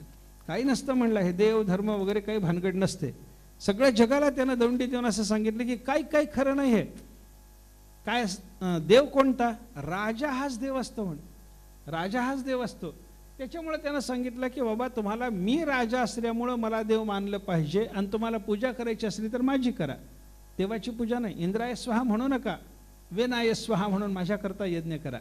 भजन करायचं तर रामकृष्ण हरी भजन करू नका, वेन भजन करा. सगळ्या जगाला त्यानं दौंडी देऊन सांगायला सुरुवात केली. परिणाम काय झाला? वेनासारख्या दुष्टाचं भय, त्याच्या योगानं लोकांनी त्याचं भजन त्याचं पूजन सुरू केलं, त्याची मंदिरं बांधायला सुरुवात केली. असं झालं. त्याच्यात घडलं काय? अपूज्याची पूजा झाली आणि पूज्याचा व्यतिक्रम झाला. परिणाम काय झाला? दुर्भिक्ष. दुर्भिक्षाला म्हणजे त्या वेनाचा ऋषीमुनींनी पुढं नाश केला. कथाशी आहे भागवतातली की तो वेन जेव्हा सगळ्या जगाला असं सांगत होता तेव्हा एका दिवशी सगळे ऋषीमुनी अरण्यात एकत्रित जमा झाले आणि त्याने विचार केला की हा वेन असा दुष्टबुद्धीनं वागतो, सगळ्या जगाला कोणाचा धर्म करू देत नाही, धर्माचरण करू देत नाही. मग त्याला आपण काही सगळेजण मिळून जाऊन समजावून सांगायचा प्रयत्न करू. विचार बदलला, ठीक आहे. जर आपल्या समजावून सांगण्याने त्याचा विचार बदलला नाही तर आपण त्याचा नाश करू म्हणे, शाप देऊन त्याला. असं विचार करून संघटितपणे सगळे ऋषीमुनी त्याच्याकडे प्राप्त झाले आणि त्याच्याकडे येऊन त्याने त्याला समजावून सांगायचा प्रयत्न केला. पण तो म्हणायला लागला, नाही म्हणे, तुम्ही बालिश आहात. त्या ऋषीमुनींनाच तो म्हणतो, तुम्ही मूर्ख आहात, तुम्हाला काही कळत नाही, राजा हाच देव असतो, मीच तुमचा देव वगैरे वगैरे. तो बोलायला लागल्याच्या नंतर ऋषीमुनींनी संघटितपणे नुसता हू असा आवाज केल्याबरोबर त्याचा प्राण गेला. अशी कथा आहे. वेन गेला, वेनाचा नाश झाला. वेनाचा नाश झाल्याच्या नंतर वेनाचं शरीर त्याचं लग्न व्हायचं होतं. अजून ध्रुवाच्या वंशातला तो एकटाच वारस होता, त्याचं लग्न झालेलं नव्हतं म्हणून पुढे राज्याला कोणी वारस नाही अशी स्थिती झालेली होती. तेव्हा त्या वेनाची माता सुनीथा ती मृत्यूच्या कुळातली असल्यामुळं तिनं विचार केला, ऋषींनी याला शाप देऊन मारलाय ना, कधीतरी ऋषीमुनीच्या अंतःकरणावर हे ध्रुवाचा वंश जगात टिकला पाहिजे अशी भावना जर आली तर याच्या शरीराचा काही वापर करून ऋषीमुनी कोणीतरी संतान निर्माण करतील, म्हणून हे शरीर सांभाळून ठेवावं. तिनं आपल्या सामर्थ्यानं ते वेनाचं शरीर सांभाळून ठेवलं. मग ऋषीमुनींना परत कालांतरानं विचारायला, अरे अराजक झाले सगळं, जगाला राजा नाही, ध्रुवाचा वंश राजा म्हणून असला पाहिजे, मग काय करा, त्या वेनाच्या शरीरापासून कोणाला तरी निर्माण करा. असं ठरलं. मग ते वेनाचं मृत शरीर ऋषीमुनींनी त्याच्या मातेपासून मागून घेतलं, त्याच्या बाहूचं मंथन केलं. त्या मंथनातून त्याच्या शरीरातलं पाप पहिल्यांदा निघून गेलं आणि त्याच्यानंतर त्याच्या बाहूचं मंथन जेव्हा झालं म्हणजे पाप रहित असं त्याचं शरीर झाल्याच्या नंतर त्याच्या शरीरातून ध्रुवाचा वंश म्हणून भगवंताने अवतार धारण केला, तो पृथ्वीराजा. पृथ्वीराजा राज्यावर बसला. पृथ्वीराजाला राज्याभिषेक झाला आणि राज्याभिषेक झाल्या काही प्रजा त्याच्याकडे आले आणि त्या प्रजाजनाने पृथ्वीराजाला सांगायला सुरुवात केली, म्हणजे देव राजन आम्हाला अन्न दिलं पाहिजे, म्हणे जगात अन्न राहिलं नाही म्हणे, मग पिकं घ्या ना. अन्न राहिलं नसेल तर पिकं घ्यायला आमच्याजवळ बीजच राहिलं नाही म्हणे. बीज कुठं गेलं? याने सांगितलं, तुमच्या बापाचं जे अपूज्याची पूजा करणारं आणि पूज्याचा व्यतिक्रम करणारं असं जे शासन चाललं त्या शासन कालामध्ये सगळ्या वनस्पतीची बीज पृथ्वीनं गिळून टाकलेली आहे, तेव्हा ती पुन्हा प्राप्त करून देण्याची व्यवस्था करा. मग पृथ्वीनं गाईच्या रूपात ती पृथ्वी आल्याच्या नंतर तिची धार काढली, त्याच्यातून बीज वगैरे प्राप्त करून दिली वगैरे वगैरे. पुढची कथा आहे. त्याच्यात विज्ञानाच्या दृष्टीनं कशी संगती लावायची हा भाग वेगळा आहे. पण पृथ्वीराजाच्याकडे येऊन सगळीच्या सगळी प्रजा म्हणते की आम्हाला अन्न नाही, आम्हाला अन्न निर्माण करण्याकरता बीजही शिल्लक राहिलं नाही. ही अवस्था आली कशानं? हे दुर्भिक्ष आलं कशानं? वेनाने अपूज्याची पूजा आणि पूज्याचा व्यतिक्रम केला, त्याच्या योगानं दुर्भिक्ष झालं. वेनाचं मरण कशानं झालं? अपूज्याची पूजा, पूज्याचा व्यतिक्रम, याच्यानेच वेनाचं मरण झालं असंही आपल्याला चिंतन करता येतं आणि भयही प्राप्त होतं.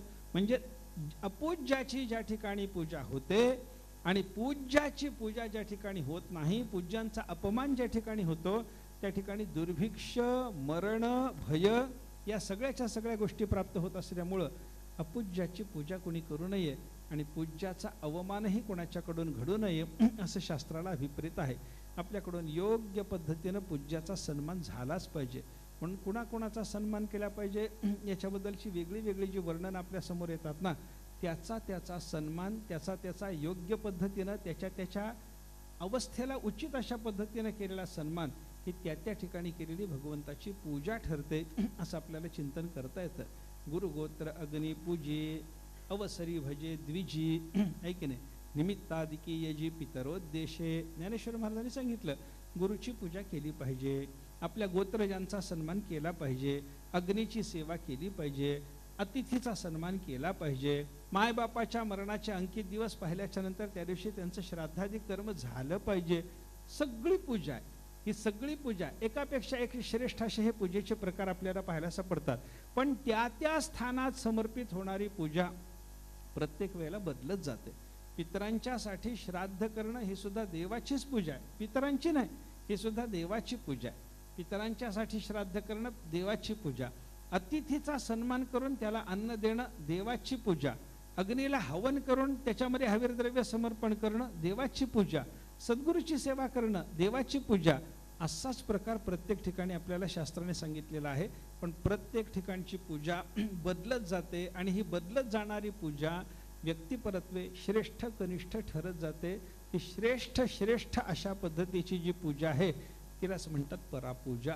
परापूजा, श्रेष्ठ पूजा असा विचार आपल्याला त्याच्याबद्दल केला पाहिजे बरं का. अजूनही पूजेच्या बद्दल विचार करताना एक कायिक पूजा, एक वाचिक पूजा आणि तिसरी मानसिक पूजा असं आपल्याला पूजेचं चिंतन पाहायला सापडतं. आपण आपल्या स्थूल देहाने परमात्म्याचा विग्रह डोळ्यासमोर धरून देवाला काहीतरी समर्पण केलं, शरीरानं देवाची पूजा झाली. आपण देवाची शरीरानं पूजा करू शकतो. भावे तुळशीदळ पाणी जोडा हात म्हणावे पतित वेळोवेळा ही देवाला तुळशीदळ पाणी वगैरे समर्पण करून केलेली जी पूजा आहे ही कायिक पूजा आहे. आणि या कायिक पूजेला सोडून देवाची वाचिक पूजा असते. वाचिक पूजा म्हणजे देवाचं स्तोत्र गाणं, देवाची स्तुती स्तोत्र पठन करणं, याला वाचिक पूजाच म्हणतात ना. त्या महिम्न स्तोत्रामध्ये शेवटी येतं पहा, शिवमहिम्न स्तोत्र आहे ना पुष्पदंतांनी रचलेलं, ते पुष्पदंतांनी शिवमहिम्न स्तोत्र रचलं आणि शेवटी तो म्हणाल इत्येषा वाङ्मयी पूजा श्रीमच्छंकर पादयोः अर्पिता तेन देवेशः प्रियतां मे सदाशिवः. इत्येषा वाङ्मयी पूजा, माझ्याकडून निर्माण झालेलं हे महिम्न स्तोत्र जे शिवमहिम्न स्तोत्र जे आहे ना, ही देवाची माझ्याकडून घडलेली वाङ्मयी पूजा आहे.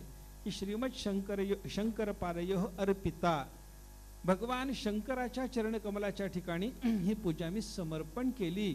अर्पिता तेन देवेशः प्रियतां मे सदाशिवः, त्याच्या योगानं तो देवाधिदेव सदाशिव भगवान शंकर माझ्यावर प्रसन्न हो. हे काय झालं, ही वाङ्मयी पूजा. त्यांनी वाङ्मयी पूजा म्हणलं. वाणीनं आपण देवाचं स्तवन केलं बरं का.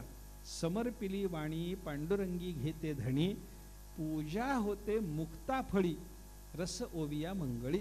रसाळ ओव्या वगैरे गाणं, रसभरित असं भगवंताचं चरित्र गाणं, हे सुद्धा काय आहे, भगवंताला मुक्ताफल म्हणजे मोती समर्पण करून केलेली देवाची पूजा आहे असं तुकाराम महाराज म्हणतात. देवाचं नाम घेऊन देवाची पूजा केली, वाङ्मय पूजा झाली. देवाचीच नामे देवाची या श्री सर्व अलंकारी समर्पावी. संतांनी आपल्याला शिकवलं देवाचीच नावं देवाच्या मस्तकावर सर्व अलंकार म्हणून आपण समर्पण करत राहणं ही देवाची वाङ्मय पूजा आहे. देवाचं नामस्मरण करा.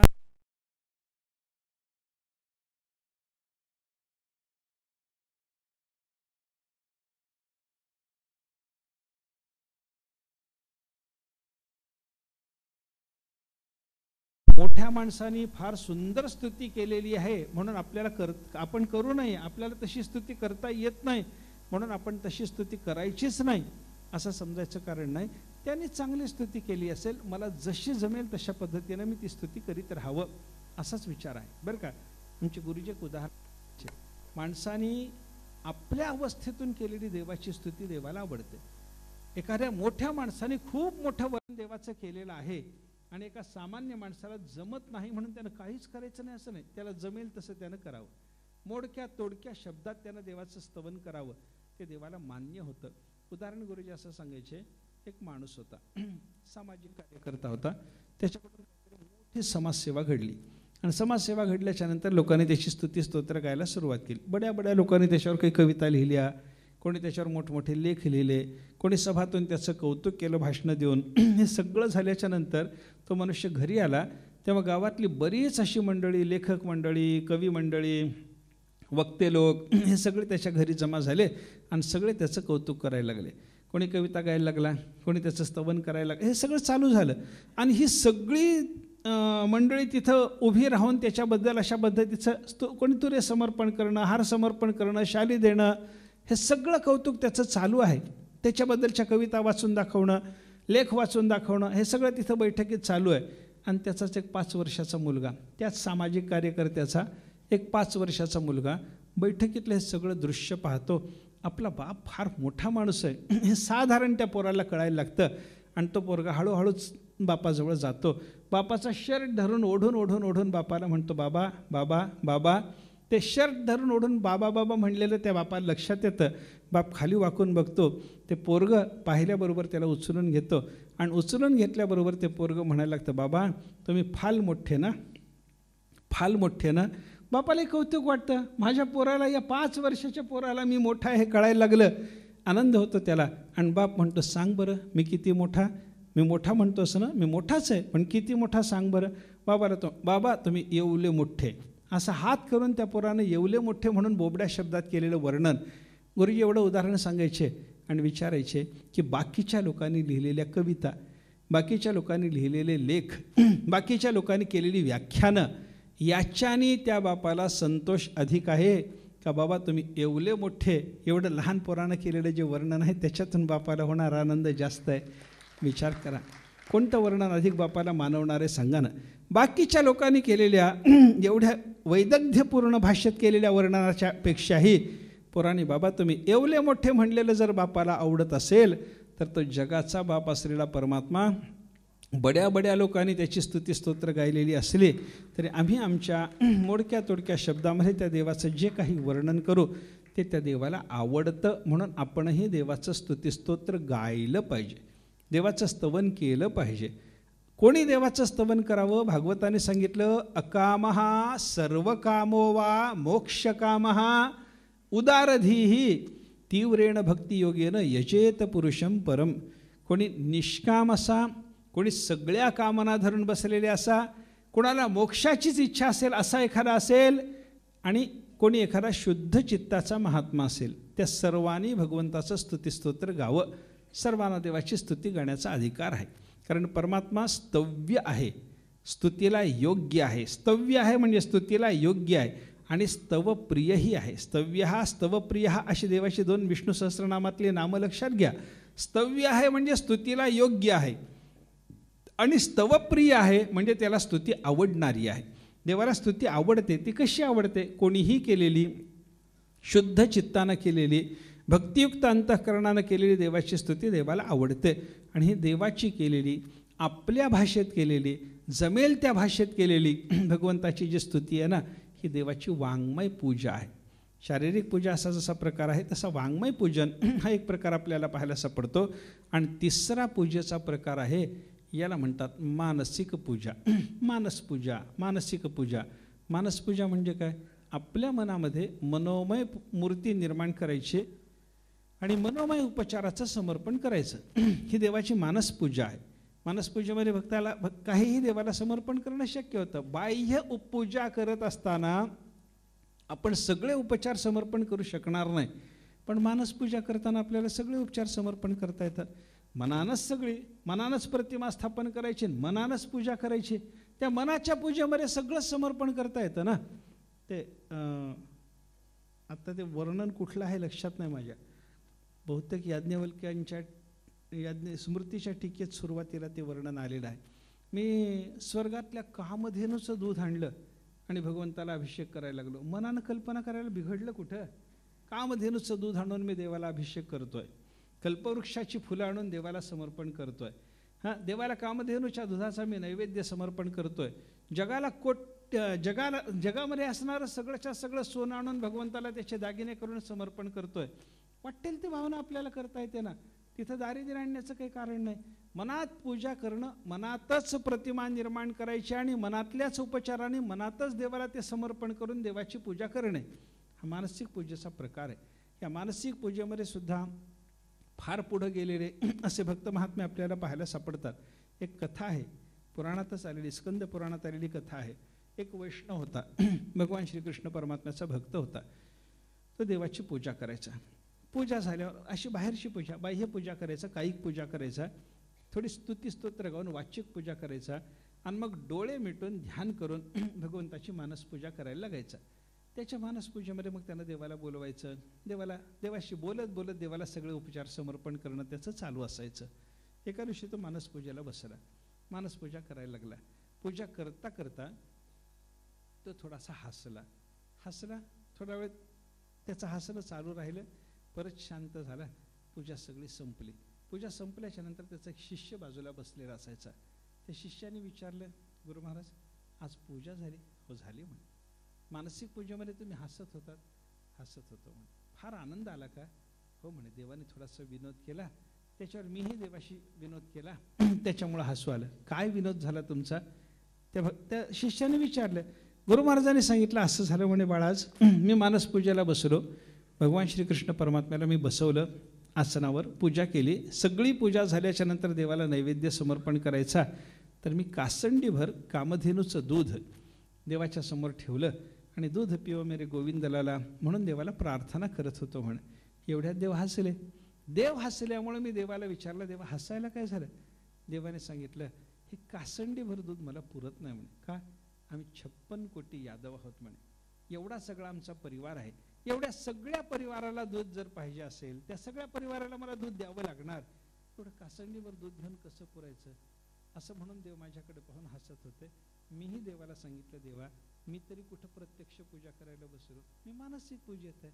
आणि मानसिक पूजेमध्ये मला एक कासंडीभर जर कामधेनूचं दूध तुम्हाला सहज देता येतं, जे मिळतच नाही आम्हाला, तर त्या मानसिक पूजेमध्ये मी तुम्हाला 56 कोटी कासंड्या सुद्धा दूध आणून देऊ शकतो. असं म्हणल्याबरोबर देवही हसले, मीही हसलो. असं त्या भक्तांनी सांगितलं. ही मानसिक पूजा पुढं पुढं गेली. म्हणजे मानसिक पूजेमध्ये जे चालतं ते बाहेर सुद्धा घडायला लागतं. अशी ही उदाहरण आपल्याला पाहायला सापडतात बरं का. एक भक्त असेच भगवंताची मानसिक पूजा करायला बसले. पूजा करताना त्याने त्या दिवशी देवाला नैवेद्याकरता दुधाची खीर केली होती. ती दुधाची खीर ते भांडं आणलं, देवाच्या समोर ठेवलं आणि देवाला, देवा ही खीर घ्या म्हणून विनंती जेव्हा करायची तेव्हा त्याने खिरीकडं पाहिलं. ते मानसिक पूजेत चाललं बरं का. मानसिक पूजेतल्या त्या खिरीच्या भांड्याकडे त्यांनी पाहिलं. त्या खिरीतून वाफा येत होत्या. वाफा आलेल्या पाहिलं. देवाला एवढं गरम दूध आपण एवढी गरम खीर आपण देवाला पाजतो, खाऊ घालतो, पोळलं तर नसेल, भाजलं तर नसेल, हे किती गरम आहे ही खीर, हे बघावं तरी एकदा. म्हणून त्यांनी आपली 2 बोटं मानसिक पूजेमध्ये आपली 2 बोटं त्या खिरीमध्ये घातली आणि त्यानं तिथे ते मानसिक पूजेत पोळलं. त्याने देवाची क्षमा मागितली आणि बाह्य स्थितीत जेव्हा तो महात्मा आला तेव्हा त्याची 2 बोटं भाजलेली त्याला दिसली. कोणत्या खिरीत बोटं घातली होती? मानसिक पूजेतल्या. परिणाम कुठं दिसला? बाहेरच्या शरीरावर. याचा अर्थ काय आहे? मानसिक पूजेत झालेली तल्लीनता एवढी असू शकते की त्याचा परिणाम बाह्य पूजेच्या ठिकाणी सुद्धा असू शकतो. अजून एक मानसिक पूजेच्या संदर्भातलं उदाहरण सांगतात पहा. मुद्गलाचार्य नावाचे एक रामभक्त होऊन गेले. फार मोठे रामभक्त. ज्ञानोबाच्या काळातले हे समकालीन ज्ञानेश्वर महाराजांचे असे महात्मा आहेत. मुद्गलाचार्य नाव होतं. रामभक्तीपर कित्येक आर्या त्यांच्या संस्कृत भाषेतल्या प्रसिद्ध आहेत. त्या मुद्गलाचार्यांनी त्यांची मानसपूजा चालायची. रामभक्त होते, रामाचं मंदिर होतं, रामाची पूजा करायचे, खाली बसून डोळे मिटून मानसपूजा करायची. त्यांचा एक शिष्य होता. तो शिष्य मंदिराच्या बाहेरच्या बाजूनं, चौकटीच्या बाहेरच्या बाजूनं तो बसलेला असायचा. बरेच दिवस त्या शिष्याला वाटायचं माझे गुरु महाराज पूजा सुंदर करतात, पण त्याच्यानंतर डोळे मिटून बसतात. हे काय चालत असावं यांचं, हे काय चालत असावं, काय चालत असावं, शंका मनात होते. काही समाधान मिळेना. गुरु महाराज काही सांगेनात मी असं करतोय म्हणून, आणि विचारायचे धाडस होईना तुम्ही काय करता डोळे मिटून म्हणून. यानं काय केलं? पुढं देवाला प्रार्थना केली, रामा मीही माझ्या गुरु महाराजासारखा डोळे मिटून बसतो, माझ्या गुरु महाराजांच्या मनामध्ये जे चालू असेल ते मला दाखवा. आणि याच्या शुद्ध मनाचा परिणाम असा झाला, भगवंतानी गुरु महाराजाच्या मनात जे चालतं ते याला दाखवायला सुरुवात केली. एका दिवशी मुद्गलाचार्यांची देवाची मानसिक पूजा चालू असताना हा बाहेर बसलेला. त्या पूजेत जे चालू आहे गुरु महाराजांच्या मनामध्ये ते याला सगळं दिसत असायचं. आणि अशा अवस्थेमध्ये ते गुरु महाराज पूजेला बसलेले असताना हाही बाहेर बसलेला डोळे मिटून गुरु महाराजांची पूजा चालू आहे. आणि पूजा चालू असताना गुरु महाराज देवाला वस्त्र समर्पण करतात, याला दिसलं. गंध समर्पण करतात, याला दिसलं. देवाच्या गळ्यामध्ये फुलाची एक सुंदर माळ, कल्पवृक्षाच्या फुलाची एक सुंदर माळ गुरु महाराजांनी करून आणलेली आहे आणि ती देवाच्या गळ्यात घालायची. पण काय झालं, त्या दिवशी गुरु महाराजांना कल्पवृक्षाची फुलं कमी मिळाली. आता ती कमी असलेली फुलं वाढवायला किती वेळ लागतो हो, मनातलीच फुलं ना. पण गुरु महाराजांच्याकडं कमी फुलं, त्याच्यामुळे गुरु महाराजांनी केलेली माळा लहान झाली आणि गुरु महाराज देवाच्या गळ्यात घालत असताना डोक्यातून ती खाली उतरेना म्हणून हात अवघडून बसलेत. बराच वेळ झाला 5-7 मिनिट हे शिष्याने पाहिलं आणि तो शिष्य म्हणायला लागला, गुरु महाराज पूजा मानसिकच चालू आहे ना, थोडी माळ मोठी करून घ्या, घालून टाका बरं चटकन घाला. किती वेळ हात अवघडून बसता, मला तुमचा हात अवघडलेला पाहवत नाही म्हणे. आणि असं म्हणल्याबरोबर गुरु महाराजांनी मानसिक पूजा, तो हार मोठा, माळ मोठी केली फुलाची, तो हार घातला गळ्यामध्ये, पूजा झाली. पूजा झाल्याच्या नंतर शिष्याला विचारलं, माझ्या मनामध्ये माझा हात अवघडलेला तुला कसा कळाला? तो म्हणलं, गुरु महाराज तुम्ही ध्यानाला बसलात की मीही बसतो आणि देवाला मी पहिल्या दिवशी प्रार्थना केली की माझ्या गुरु महाराजाच्या मनात जे चालतं ते मला दाखव. तेव्हापासून देव मला ते दाखवायला लागला म्हणून तुमच्या मनात काय चालतं ते मी पाहू शकतो आणि त्याच्या योगानं तुमचा अवघडलेला हात आज मी जाणून घेतला. तेव्हा मुद्गलाचार्याने सांगितलं, बाबा माझ्यापेक्षा तू मोठा निघालास म्हणले. गुरु गुड ही रह गया, चेला चेनी बन गया, अशाच लोकांच्या करता म्हणलं जातं. याचा अर्थ काय आहे, मानसिक पूजेमध्ये सुद्धा अशी ताकद आहे. म्हणून तुकाराम महाराजासारखे संत महात्मे सांगतात, मनोमय पूजा हेची पढिये केशी राजा, करावी ते पूजा मनेची उत्तम. लौकिकाचे काम काय असे, लौकिक पूजेचं काय काम आहे, माणसाने मानसिक पूजा करावी, मनोमय अशा पद्धतीने भगवंताला पूजाद्रव्याचं समर्पण करून देवाची पूजा केली तर तीसुद्धा श्रेष्ठ पूजा ठरते. आता परापूजा म्हणजे श्रेष्ठ पूजा, याच्यामध्ये कायिक पूजा ही सुद्धा श्रेष्ठ आहे, वाचिक पूजा त्याच्यापेक्षा श्रेष्ठ आहे आणि मनातल्या मनात केलेली भगवंताची ही जी पूजा आहे ना ही त्याच्याही पेक्षा श्रेष्ठ आहे. कारण स्थूल देहाने पूजा करण्याकरता आपल्याला तेवढी एकाग्रता लागत नाही जेवढी एकाग्रता वाचिक पूजेला लागते. आणि वाचिक पूजेपेक्षा सुद्धा अधिक एकाग्रता कशाला लागत असेल तर ती मानसिक पूजेला लागते.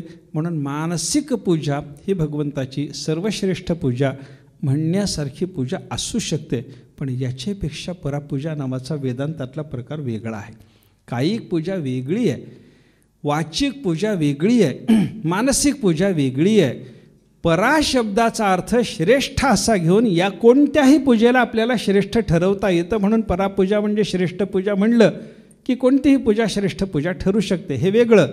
पण परापूजा म्हणून वेदांताला सांगायचा जो प्रकार आहे तो वेगळा प्रकार आहे.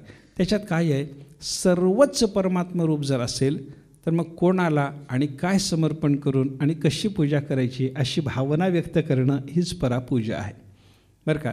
जे देवाला समर्पण करायचे उपचार तोही परमात्मा असेल, ज्याला समर्पण करायचे तोही परमात्मा असेल, जो समर्पण करणारा तो परमात्मा असेल आणि समर्पणाचा प्रकार म्हणजेही परमात्मा जर असेल तर कोणी कोणाला काय आणि कसं देणं, याच्यातून कशी देवाची पूजा करावी असा संदेह मनुष्याच्या अंतःकरणात निर्माण होणं, मनुष्याच्या नाही महापुरुषाच्या अंतःकरणात निर्माण होणं आणि त्याने तो व्यक्त करणं किंबहुना त्याच्याकडून कोणत्याही प्रकारची क्रिया घडणं याला परापूजा म्हणतात. परापूजेमध्ये काय, सगळंच परमात्मरूप आहे.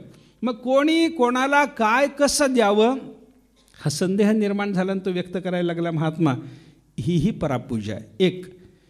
किंवा त्या महात्म्याने कोणतीही क्रिया केली तरी देवाची पूजा होते, ही एक परापूजा आहे. 2 अशा परापूजेचा विचार करत असताना ज्ञानी महात्म्याच्याकडून घडणारी सगळी क्रिया किंवा ज्ञानी महात्म्याच्या अंतःकरणावर कशी पूजा करावी असा निर्माण झालेला संदेह, या 2 रूपातली जी भगवंताची परापूजा आहे त्या परापूजेचा विचार मुख्य परापूजा म्हणून करायचा आहे.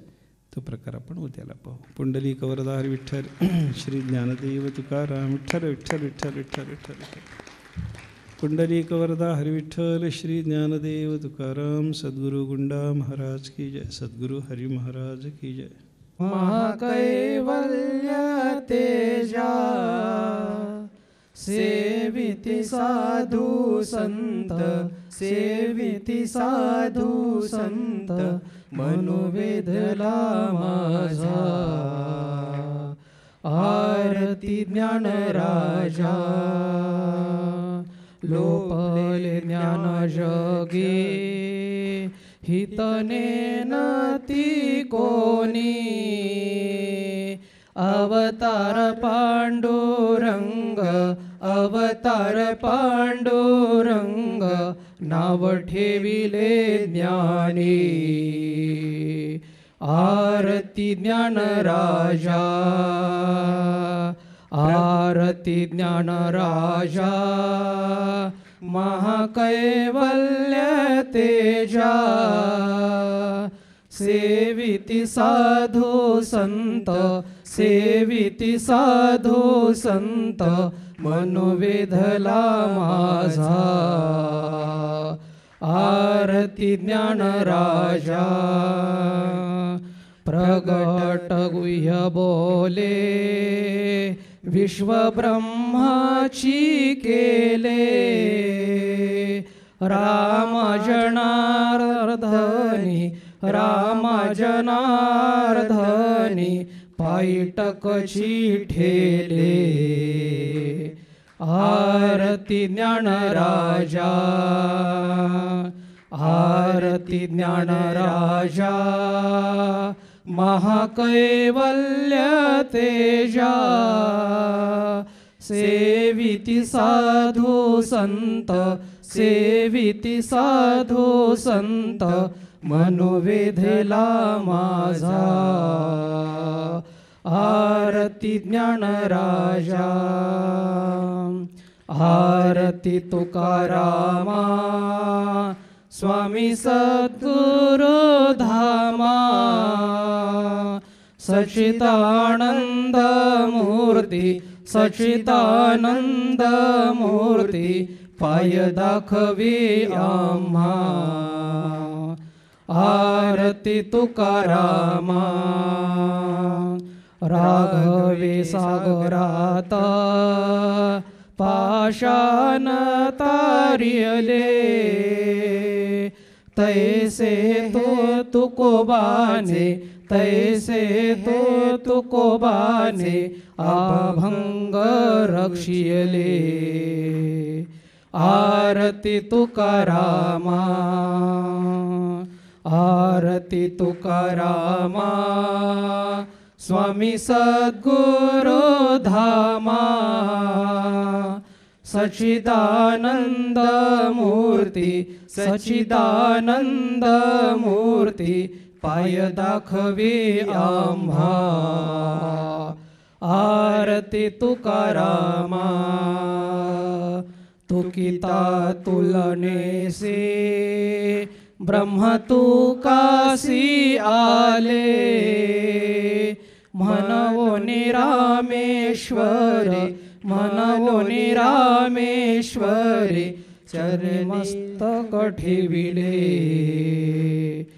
आरती तुकारामा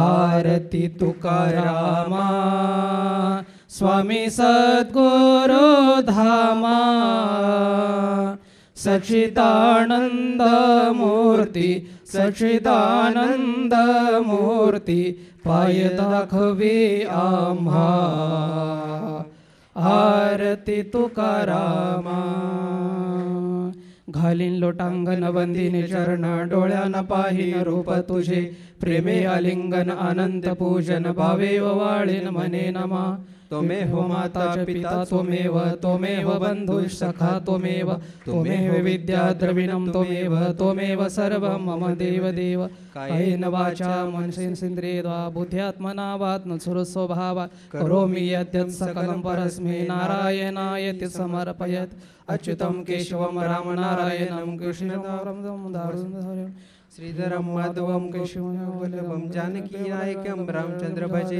हरे राम राम राम हरे हरे हरे कृष्ण कृष्ण कृष्ण हरे हरे हरे राम राम राम हरे हरे हरे कृष्ण कृष्ण कृष्ण हरे हरे पुंडलीक वरद हरे विठ्ठल श्री ज्ञानदेव तुकाराम सद्गुरु गुंडा महाराज की जय सद्गुरु हरि महाराज की जय।